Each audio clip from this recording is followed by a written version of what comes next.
欢迎收看6小时的财经快讯。第一条是，以色列出动战机空袭黎巴嫩真主党目标，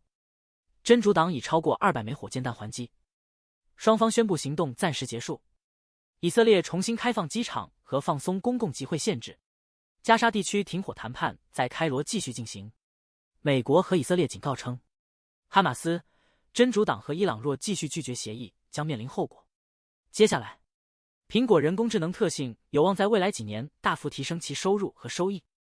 接下来这条，1932年世界大赛中，贝比·鲁斯穿过的球衣以超过2400万美元的价格在拍卖中售出，刷新了球衣拍卖记录。让我们关注李来、LLY 和诺和诺德 NVO 因其治疗肥胖症的重磅 GLP-1 药物而成为过去1年的大热股。在过去1年中，李来和诺和股份分别上涨 72% 和 44%。按市值计算，诺和是欧洲最大的公司，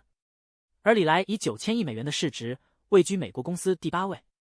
两家公司的股票因有望扩大适应症，不仅限于减肥和治疗糖尿病的研究而受到提振，从而促使投资者寻找该领域的下一个重大突破。让我们关注阿布扎比正在大力建设，以推动旅游业和经济多元化，包括标志性建筑如古根海姆博物馆和扎耶德国家博物馆，以及豪华住宅开发项目。尽管面临气候变化和地缘政治挑战，阿布扎比仍致力于成为全球枢纽，彰显其国际影响力。下一条，加拿大政府已选定56处联邦土地，相当于2000个曲棍球场大小，用于建造数百套经济适用房，以应对土地紧缺加剧住房短缺的问题。让我们关注气候变化加剧的威胁导致澳洲家庭房屋保险费暴涨，15%的家庭面临保费压力，部分房屋贷款陷入高风险。下一条，著名数学家和科学家斯蒂芬·沃尔夫勒姆认为，在 AI 研究中引入哲学思辨，将帮助我们更好地理解随着 AI 能力提升所面临的问题。接下来这条， Chipotle CEO 布莱恩·尼克尔离职导致股价下跌 25%。 新任 CEO 的任命至关重要，影响着 Chipotle 的运营和股价走势。尽管 Chipotle 业务表现良好，但其高估值和新任 CEO 的不确定性让投资者持谨慎态度。让我们关注日元套利交易因日元飙升而崩盘，而人民币套利交易受中国宽松货币政策影响，可能更具韧性。人民币套利交易主要涉及出口商和跨国公司，与投机行为不同，因此更能抵御日元套利交易带来的冲击。下一条，新法律赋予澳大利亚员工在非工作时间忽略老板的权利，断开连接权。雇主仍可联系员工，但员工有权拒绝在非工作时间回复，除非拒绝不合理，